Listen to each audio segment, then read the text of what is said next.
Allen Lund Company looks forward to seeing you at Matt's in March.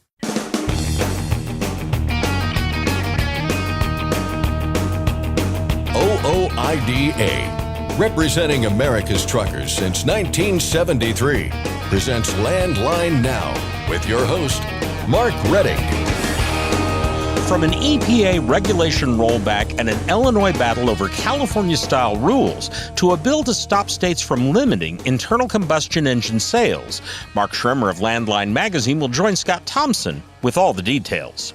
That EPA rollback includes the possible elimination of a trucking emission regulation. OOIDA Director of Federal Affairs Jay Grimes explains what's happened and what it means to you. From people who help abandoned animals to a trucker who helped earthquake victims, S.J. Munoz, Tyson Fisher, and Ryan Witkowski will offer up some roses and raspberries. And finally, what do you do when you suddenly discover that you're headed in the wrong direction? It may require a U-turn, but some carriers don't want you to do that. Marty Ellis has his own view. I'll talk with the man who drives the spirit of the American trucker. And now, here's Scott Thompson. Thanks, Mark. It's been a busy week on the emissions standards front. We've got 3 new developments to tell you about today. So we're going to get right to it with the help of Mark Schremer, Senior Editor of Landline Magazine. Mark, good to see you. Yeah, thanks for having me, Scott. So we're going to talk about this later in the show, but we should start with what the EPA did this week in its sweeping rollback of emission standards. There were at least a couple dozen rules that were stripped away. The one we're going to focus on, though, is the greenhouse emission standards that were set to go into effect for model year 2027 heavy-duty trucks, but no more. Just tell us briefly what this means, I guess, moving forward for that particular rule. Yeah, so EPA Administrator Lee Zeldin announced, I think, 31 deregulatory actions on Wednesday. And like you mentioned, that includes on the Phase 3 heavy-duty trucks. And basically, for that one, it's talking about reconsideration of those. So it's still unclear if we'll see something coming through the rulemaking process, a new notice that'll come through. But the overall kind of effort and message here is we are seeing from this new administration, as we expected, a definite rollback of regulations, and in particular, the environmental regulations that so many, in the trucking industry and overall thought were overly burdensome and impractical, not ready for prime time is often the message. Yeah, and they basically just wiped the chalkboard of all of these regulations, and they are no more. There is a question, and this kind of segues into our next topic here, but there's a question of, we keep seeing this ping-ponging back and forth between administrations, right? The first Trump administration undid some things. Biden put some of those things back into place when he was in office, and now Trump's back in office, and he's undoing the things that his predecessor did. So what we're talking about here in terms of a new bill in Congress introduced by U.S. Senator Markwayne Mullin, it would make sure states aren't pushing electric trucks on consumers, essentially preserving their right to choose one with an internal combustion engine if they so choose. So this bill that we're talking about here looks at the current landscape in that regard, and also potentially down the line as well, right? Yeah, and this bill is called the Preserving Choice in Vehicle Purchases Act, and if you remember, it had been introduced in the House and Senate the previous session as well, but coming off of, this introduced one day after the EPA announcements. And right now we have a Republican president, obviously administration that wants to roll back on stuff, and we have, a majority in the House and Senate of Republicans. Already this bill just introduced today has 19 initial co-sponsors, all Republicans. So there's a lot of momentum, and when you talk about from the trucking industry standpoint, this bill is supported by OOIDA, American Trucking Associations, and they just really kind of talk about needing to get back to environmental regulations that are affordable, practical, and realistic for small business truckers and all American consumers out there.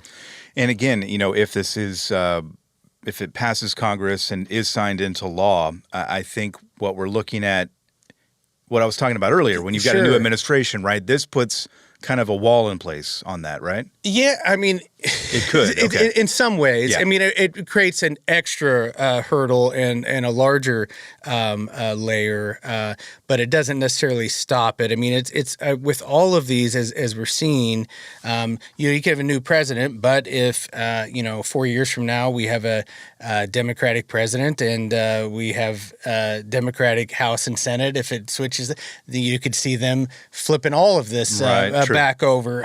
But yeah, right now, and we talk about it so often, so many things in this country we're so partisan on all of these issues. From administration to administration, we are having that ping-ponging. What independent contractor rule is a great example. We had one, under Obama, and then Trump went to it, and then Biden, and now Trump plans to go back to what his was. Obama administration started pushing toward speed limiters, and then you saw President Trump kind of stop that, and then Biden tried to bring it back, and now it looks like Trump's going to stop it again, and that's another one where maybe we'll see an introduction of a bill to stop that through Congress as well, so that there isn't as much of that regulatory ping pong you're talking about. And it will be up to the states, I guess, to put some of these things into effect, which brings us to Illinois. There is a proposed rulemaking there that would implement various California-style emission regulations in the state. It doesn't seem like this is going anywhere anytime soon, but I know OOIDA is keeping an eye out for it. They have spoken in opposition of it, and this is something that could come to fruition here down the line. Yeah, this was so there was a hearing this week, and a lot of organizations submitted comments, including OOIDA, and kind of, again, that same message that is kind of, the thing that's the through line on all of these is that small business truckers, need reliable technology, and the main message from OOIDA is don't risk the livelihoods of these small business truckers or make them guinea pigs before these things are before electric vehicles or whatever it is that you're trying to do with these emission regulations. We need to make sure the equipment is reliable. If they're having to get it maintained or it's down, that is costing truckers money, and they can't have mandates that way. If the technology is there and it helps the environment, truckers will advocate for that as well, and it'll work its way out that way. Yeah, we'll keep an eye on that proposed rulemaking there in Illinois, and obviously everything else that's going on out there. Busy week, Mark. We'll leave it there, but we appreciate your time. Yeah, thank you. And that's Landline Now News for today. Mr. Rettig, back to you. Thanks, Scott. Congratulations to Mark A. Miller of Ravenna, Ohio. He's received the OOIDA Safe Driving Award for 20 years of safe, accident-free driving. That's the equivalent of a car driver going 150 years without causing a single accident. Starting Saturday, Marty Ellis and OOIDA's tour truck, The Spirit of the American Trucker, will be at the TA in Antioch, Tennessee. That's located at Exit 62 on Interstate 24. Stop in, say hi to Marty, and join OOIDA for a $10 discount. Next, I'll take a deep dive on EPA reconsidering major environmental rules for trucking with OOIDA Director of Federal Affairs, Jay Grimes. I'm Mark Rettig, and this is Landline Now. Protect your diesel engine with Howe's Diesel Defender. Restore vital lubricity, eliminate injector deposits, and boost fuel economy by 5% or more. Power, performance, protection, all in one. Howe's Diesel Defender, available now. Firestone's FD694 drive tire for long haul and regional applications now delivers 126,000 more removal miles than the Yokohama TY517 MC2. Contact your Firestone commercial dealer to learn more. Are you tired of the IRS following you around like a dark cloud? Call 888-557-4020 and get your life back.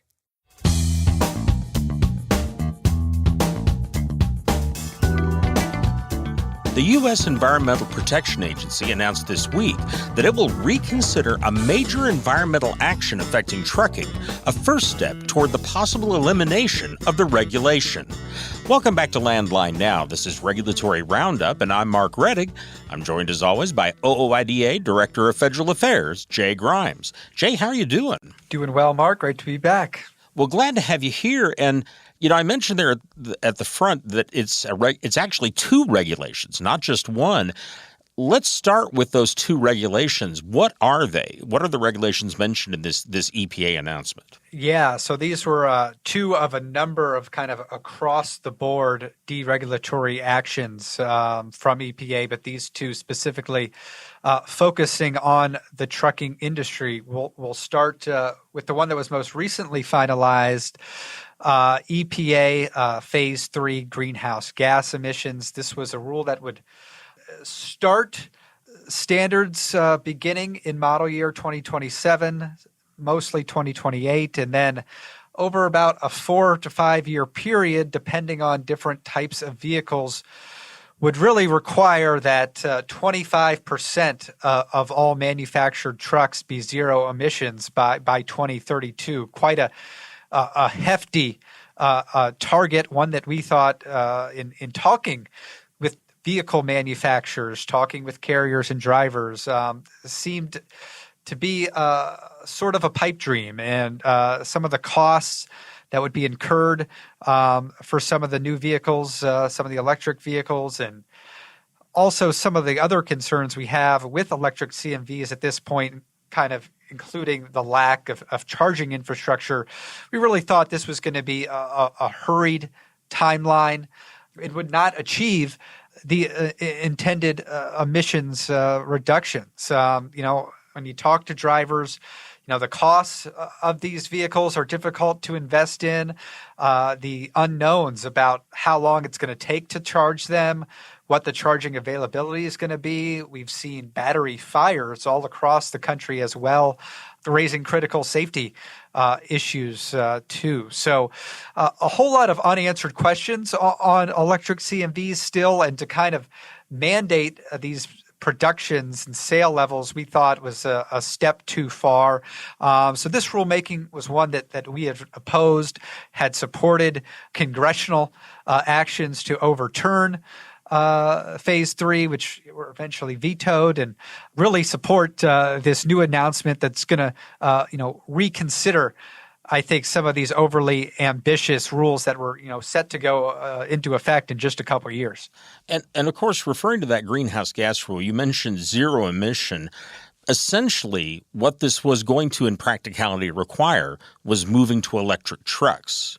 Yeah, a major push for the truck manufacturers to start pumping these electric trucks out and get them into the market. And of course, we've kind of seen historically that when EPA sets these rush timelines, that the vehicles that come out from the manufacturers are not as reliable, not as affordable as they need to be, especially for small business truckers. And kind of looking back at some previous rulemakings with emissions technologies, the systems that end up kind of getting hurried into production and mandated on the newer vehicles end up causing a lot of breakdowns, a lot of maintenance, and this stuff ain't cheap, especially with some of the technology involved. And because of that, it takes longer to get your vehicle back on the road. So it's costing you on the front end and the back end too. So I really think that this is an opportunity for EPA to re-examine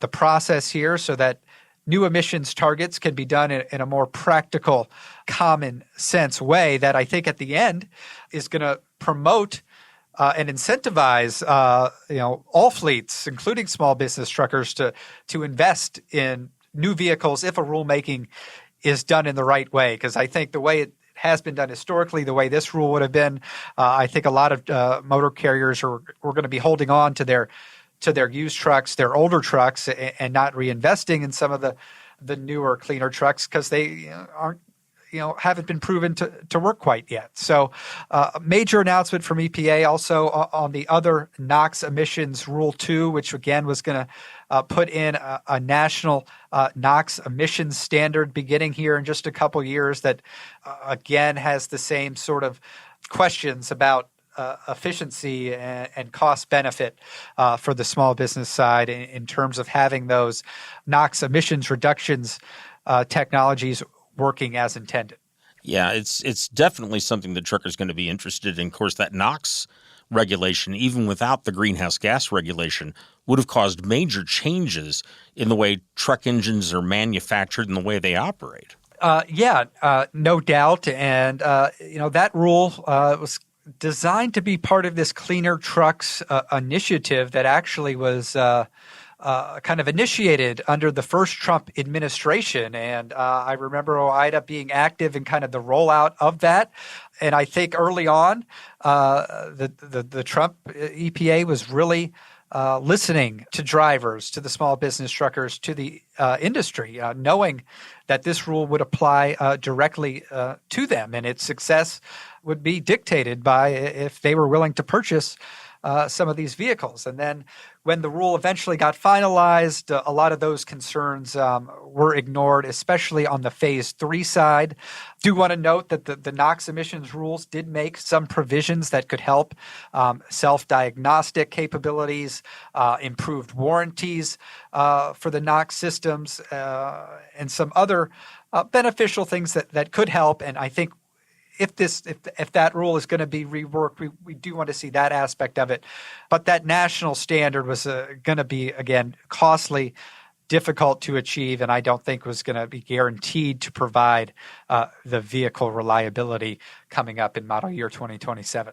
Well, and I think something else that's worth noting here is when we talk about all these emissions that we've already been through several stages of regulatory changes requiring lower and lower and lower emissions, changes in diesel fuel to lower various types of emissions. So these things are only putting out, what is it, a fraction of what they did maybe 10, 15 years ago? The commercial emissions technology has certainly made some major strides over the last few decades, but it's got to be done in a practical method. We can't just say, this is going to be better for everybody and burden small business truckers with all these costs because, given the state of the industry, given the regulatory challenges kind of across the board that independent owner operators, professional drivers face, this would just be kind of another hurdle to tackle and would not, I think, get those emissions reductions that we've seen over the past few decades. So some welcome news from the EPA this week, certainly something that we've been advocating for since these rules were finalized. Still kind of waiting to see what the specifics of what they're going to look at, what the timelines will be. And then certainly we've seen some action from EPA and Congress as well to roll back some California waivers on some other emissions issues as well. So it does seem like we're starting to see this process kick off at a federal level and hope that it continues, but also going to be making sure that the new leadership at EPA understands the concerns of OOIDA and its 150,000 members. Going back to these two federal regulations real quick, does this action definitely mean those regulations are going to go? Is it a signal that the administration intends to do that? Or is there just more to do before we really know whether or not they're going to be there? Certainly, it's a signal that the administration is going to amend them in some form or fashion. Now, to what extent, how long that will take. Keep in mind, the rules that they are reviewing and reconsidering weren't going into effect until model year 2027. So there is a little bit of lead time to kind of go through some of the necessary rulemaking process to adjust them. Of course, there's also some legal challenges that are ongoing as well, which may bring a quicker end or a quicker resolution to putting some better rules in place. And then, of course, Congress has also shown that they're interested in reworking some of these heavy-handed mandates as well. So a lot still to watch, but I think a clear indication and the start of a formal deregulatory action from EPA on these critical emissions rules. You mentioned the California regulations and some of the federal efforts to kind of put the brakes on those. Correct me if I'm wrong, but as I recall, the GAO, or Government Accountability Office, made some kind of statement this week basically saying that the Congressional Review Act would not apply to those waivers. Have I got that right? Yes, you've gotten that right. After EPA formally submitted these waivers back to Congress, a couple of senators who kind of disagreed with EPA's announcement requested that the Government Accountability Office kind of review to see what kind of the legislative or jurisdictional standing was. And GAO has issued a report that the waivers are not subject to congressional review. But I think there's also going to be some other legal federal questions that may have to get sorted out further. So I know Congress is still kind of potentially reviewing those other waivers. We have not seen any major activities to kind of overturn those quite yet, but does certainly seem like a priority for EPA and Congress as well right now. So not the final word from GAO. We've got farther and farther to go on that. Yes. Something else that I think is worth mentioning, and of course it doesn't apply to trucking, but you mentioned that these two EPA announcements or announcement about two EPA regulations was part of a announcement of a greater group. And as I recall, they're going after some of the emission regulations on automobiles as well.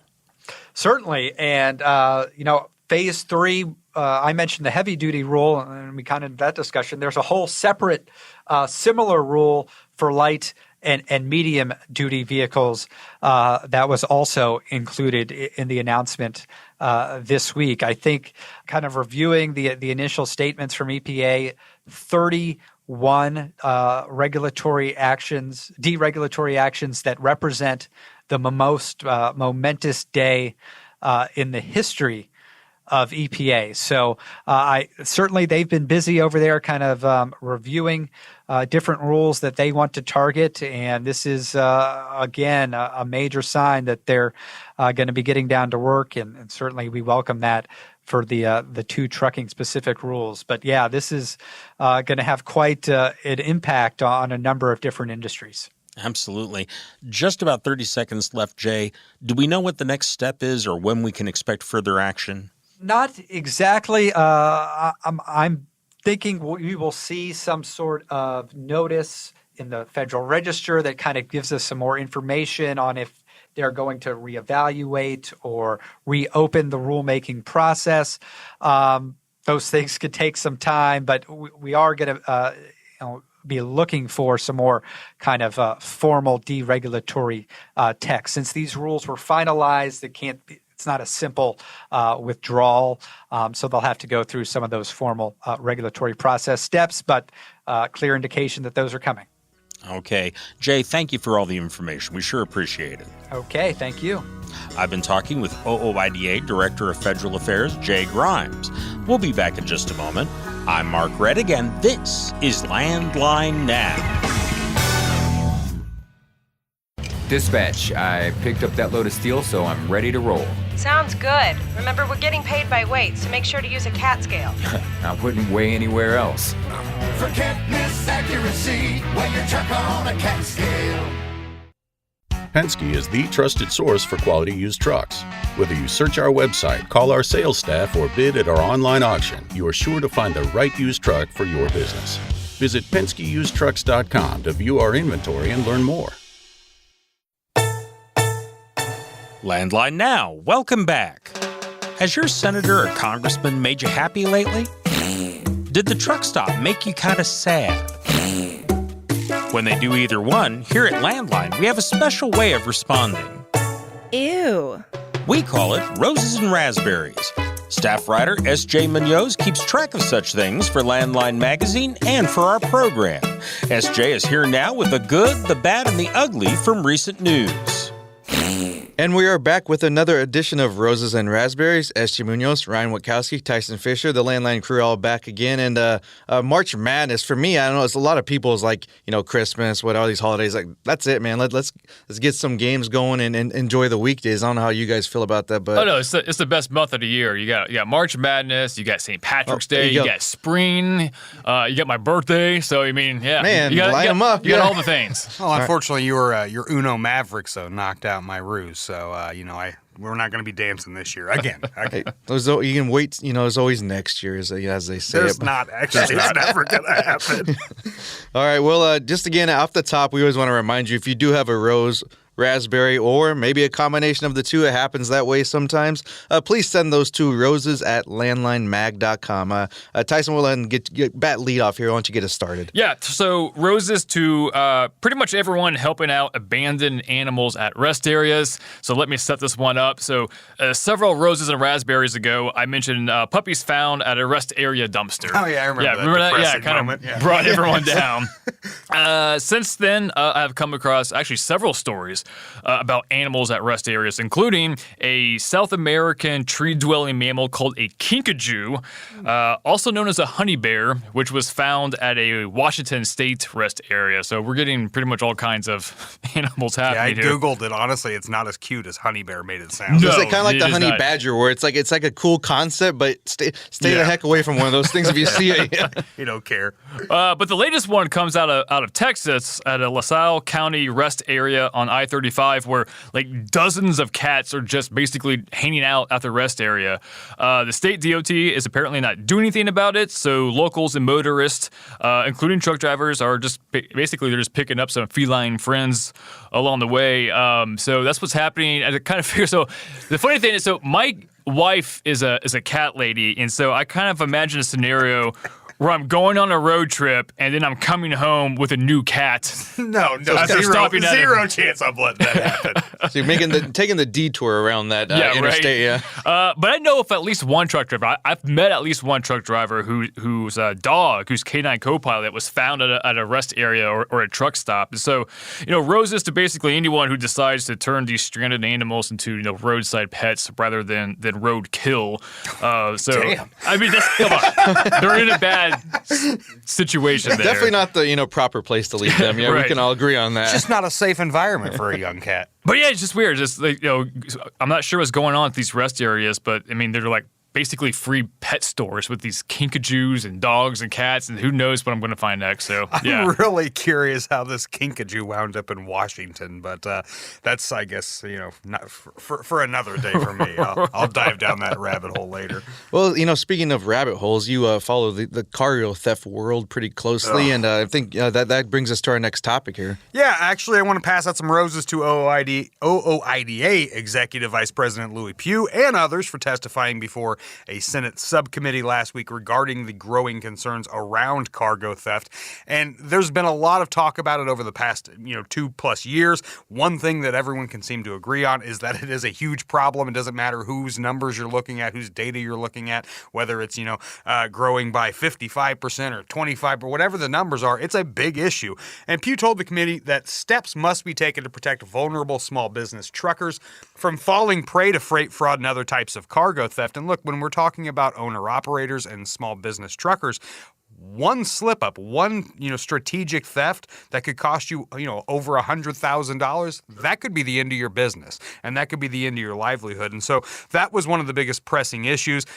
Told the Senate that they should support the Household Goods Shipping Consumer Protection Act. That's a bipartisan bill that would restore the Federal Motor boy, I'm having a struggle bus today. Words there, isn't it? Federal Motor Carrier Safety Administration's authority to issue civil penalties against bad actors. And another thing that, OOIDA is currently encouraging everyone to do as well is to go on and issue public comments for the existing broker transparency regulations and to enforce those. Those comments are going to be open through March 20th, so make sure you get on there as well. And another thing that, been kind of talking about cargo theft is the Safeguarding Our Supply Chains Act. That's seeking to increase communication between federal and state agencies. So the biggest issue right now is that there is no one overview that kind of is able to communicate back and forth between federal law enforcement and state level law enforcement and say, hey, here's what we're seeing in this area. Here are some organized crime theft rings. And that's what's really pushing this is organized crime and strategic theft, guys.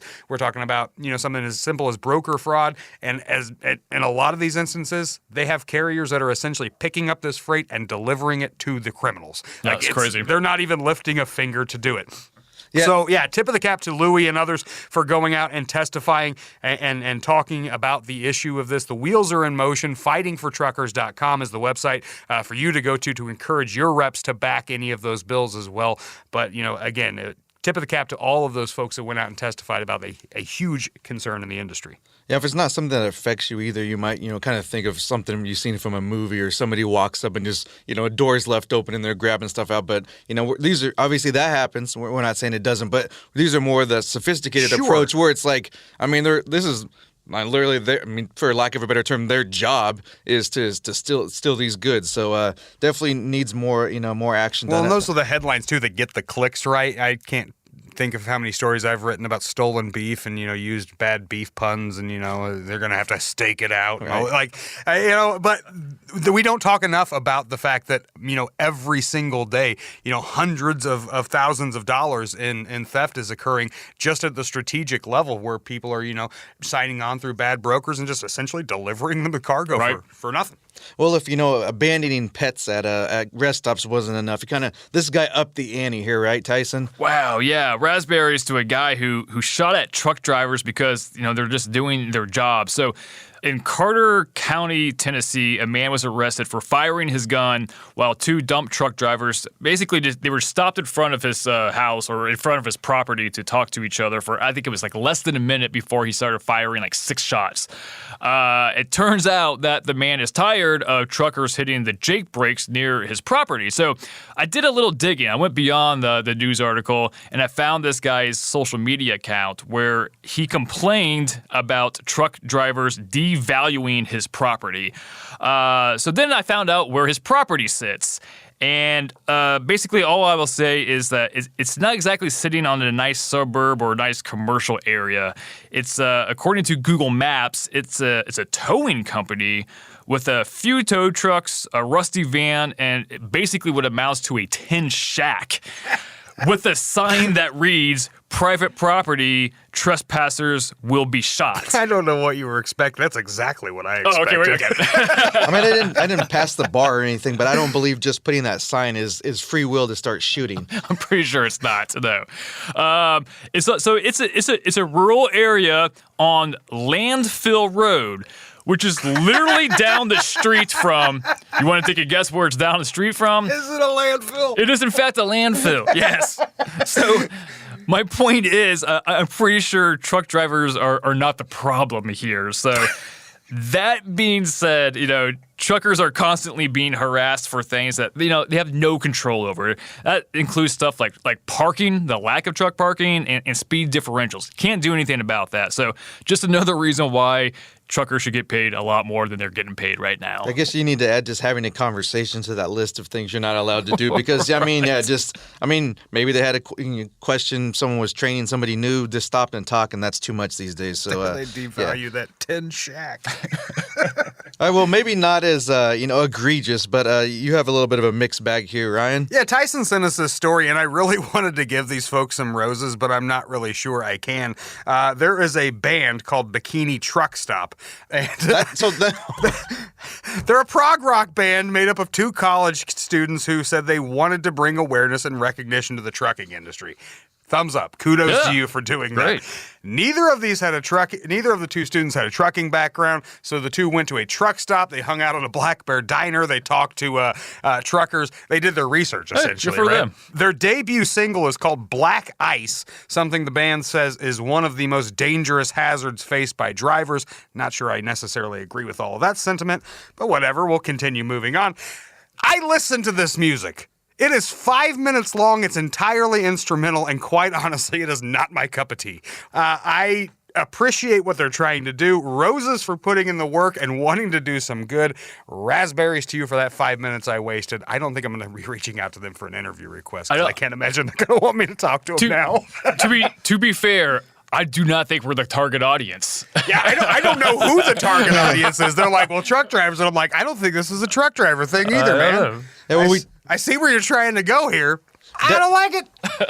Definitely appreciate the effort, though, getting that awareness out there, especially with not a connection. It's it's good that they had the sentiment, so we'll appreciate that. And some more good feels here on the next story, Tyson. Yeah, we're going to do an international edition of Roses and Razzberries with some roses to a truck driver in Turkey. So a while back, what had happened was an earthquake had destroyed areas of the country. So getting to those areas hit by the earthquake was nearly impossible because you had your collapsed roads, but on top of that, you had heavy rain and even snow kind of getting in the way. So despite the conditions, Kazim Budak, and I'm sure I'm pronouncing your name wrong, and I'm sorry if I am, but he's a 65-year-old truck driver who drove a flatbed tractor trailer hauling an excavator to regions of the country affected by the earthquake. He completed what is essentially a 13-hour trip in 9 hours without a break. I mean, he probably broke for fuel, but outside of that, 13-hour trip in 9 hours. So raspberries for that part. Yeah, we frown upon that part, okay. Yeah. Don't do that. But he said that he just had to get to the affected areas as soon as possible. A quote from a local news article said, "I did what I was capable of doing, driving my truck.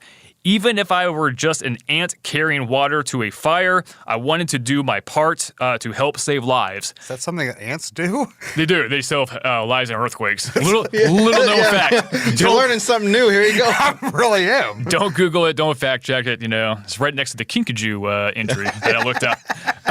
But I wanted to bring this story up because it highlights that this deep desire to help people is a trucker thing, not just an American trucker thing. I don't know. It just seems like that there's something about trucking that draws in basically some of the most charitable people in the world. And it's just a good community to be associated with. And it crosses just borders of all kinds. Yeah, I mean, we always think, everyone has, the best interest of thing, but there's proof more times than, it's not just words and we're not just saying stuff. So, and like we said, it was, kind of crazy the amount of ground you covered in this shorter time, but you can understand the situation is, it's literally life or death. Right. I mean, an earthquake with snow, come on, like that's, I think I saw a movie about that a few years ago. But we are almost out of time here, but I know, Ryan, you wanted to sneak one more in here. So we'll go ahead and get that before we cross the finish line. Obviously I pay little attention to Twitter anymore, and it's X nowadays, right? But the other day, the U.S. DOT's official Twitter account tweeted out, "The official portrait of Sean Duffy, the 20th U.S. Secretary of Transportation, just dropped. American flag emoji, fire emoji."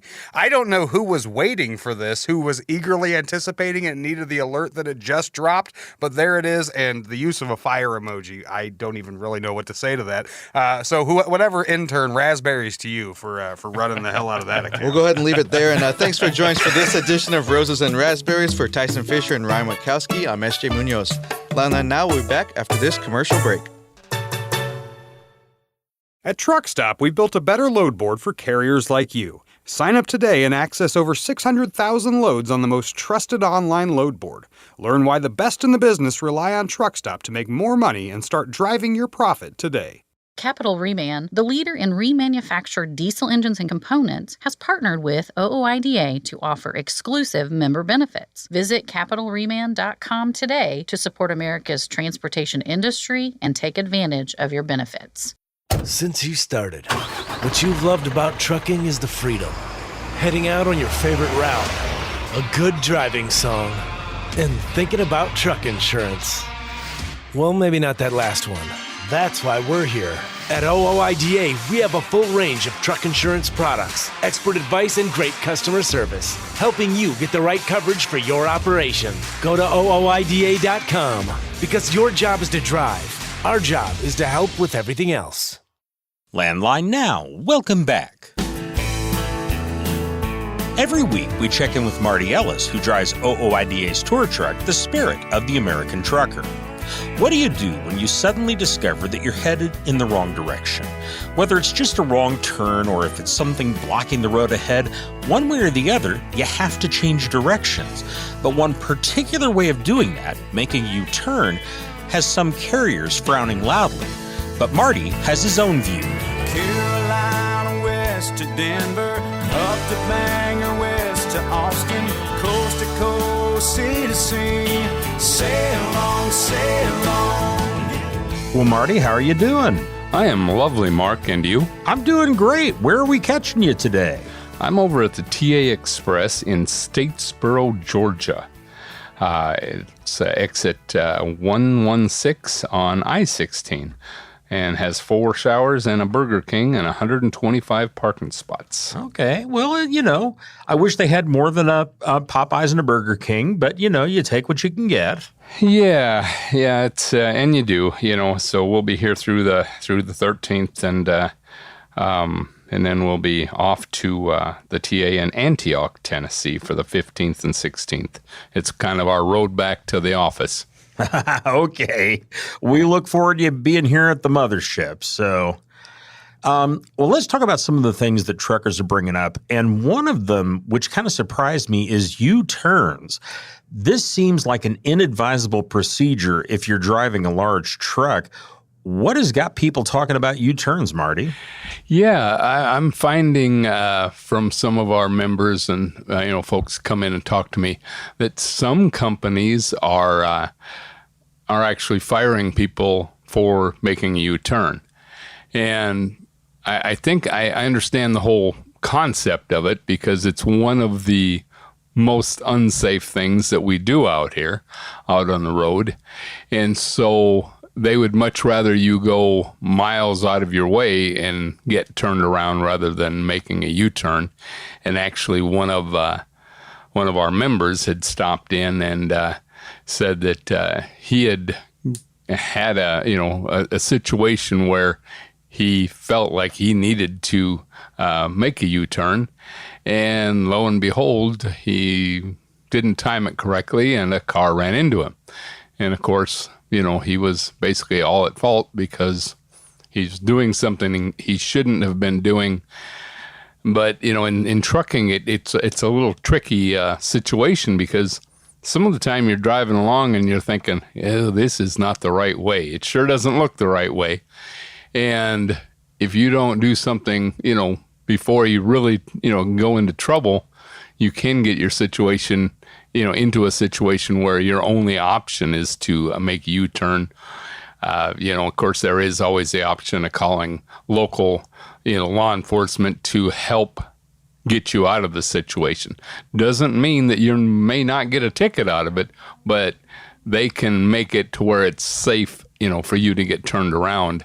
And you'd much rather do that than have to go through, the lawsuit, process if somebody does run into you, and because you can invest a whole lot more time into that than if you would have stopped and waited for help. Yeah, I'm curious about some specific instances here, Marty. I mean, what are some situations where you can see a trucker having to do a U-turn? I mean, what sort of situations are causing this? Some of the situations can be a road closure that wasn't planned. The signage wasn't up. Maybe there was an emergency, situation and they closed the road down. Some of the time that would happen. Other times it's the good old GPS again, saying you can go this way, even the truck ones, and it's not always true. I would love to tell everybody that every truck GPS out there will 100% get you where you need to go without any issues, but that's not always the case. And I'm sure that they do their best to try to keep up on all the changes and that, but sometimes it leaves a little bit to be desired. Yeah. Well, and I can also see we did a story a little while back here on the show about a type of intersection called an R-cut. And this is where you're going down the road and you are supposed to make a right turn, a left turn, but there's no left turn lane. What they do is they make you turn right, go up the road a ways, and then they have a U-turn lane. Yep. I've seen them. To get you to go around to get on those. And that's an instance where the only way to navigate that intersection is doing a U-turn. I would hate to think that carriers are just firing people automatically without at least considering why the trucker did what they did. Absolutely, because right there, I know that there's a couple there in Missouri that I've encountered, and it's like, boy, it goes against everything in you to go and do that in a truck, and but that's the way the road has been, planned out, and but it sure does make me feel a little bit uneasy when you end up having to do that, and that's by design, not just by accident. Oh, absolutely, absolutely. And they say that these type of intersections reduce the number of accidents, but I get you about being nervous. That there's a leap of faith involved. Yep, absolutely. Well, something else you brought up here, Marty, that people are talking about is the way that carriers are treating truckers. And I'm curious if there's a specific situation or instance that's come up that brought this topic to your attention. Yeah, it's that one kind of seems to come up quite often, because so many times, whether it's bad enough when you get treated like a second-class citizen at a shipper or receiver, but when your own company forgets that it takes people to run their company and doesn't treat you well. They treat you more like a commodity rather than a person. And, there's still a lot of companies out there that do that. They don't understand. Like I've always felt in trucking, you can book as many loads as you want. You can have equipment kept in tip-top shape, and you can book as many loads as you want and send out paperwork and all of that, because we need all the people to do all that type of stuff. But ultimately, if that load doesn't get from point A to point B in a timely fashion, which that's all up to the driver, then nobody gets paid. And I think that more and more of these companies need to have that kind of mentality when they're dealing with drivers and understand that they are the most integral part of shipping. Yeah, I think there's also another more basic principle at work here, and that is you should always treat other people the way you want to be treated. And I have seen that particular rule violated in trucking just over and over and over. It has. Yep, absolutely. And it's still running rampant out here. Oh, that's a pity. Not a surprise, unfortunately, but it is a pity, and it's something that should change. So, well, Marty, you mentioned where you're going next. What's down the road after that? Well, after we get through TA and Antioch, we will be heading back to the office, get a few things done with the trailer so we can be ready to go to Matt's. This is, my road to Matt's journey here.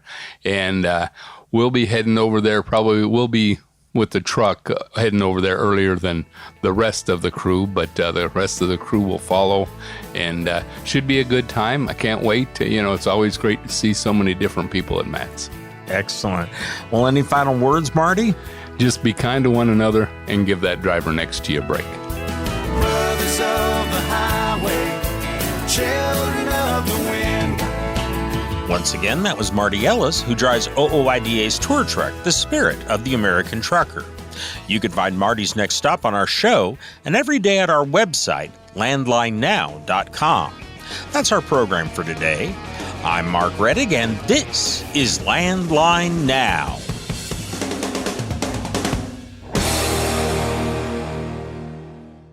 Thanks for listening. Be sure to like and subscribe. If you want more content, go to landline.media to get updated news, information, and archived editions of our show. Once again, that's landline.media. I'm a dad, a son, a husband, wife, I'm a writer, photographer. I farm. I'm a veteran. I love old cars, fishing. My kids. Chrome. And I am a professional truck driver. And together, we are OOIDA. OOIDA was founded by truckers to stand up and speak on behalf of truckers. We've done that by combining the individual voices of our members into a single, powerful voice. Protecting your interests, defending your rights. Join us. Make your voice heard. Join OOIDA, the Owner-Operator Independent Drivers Association. Call 1-800-444-5791 or visit OOIDA.com.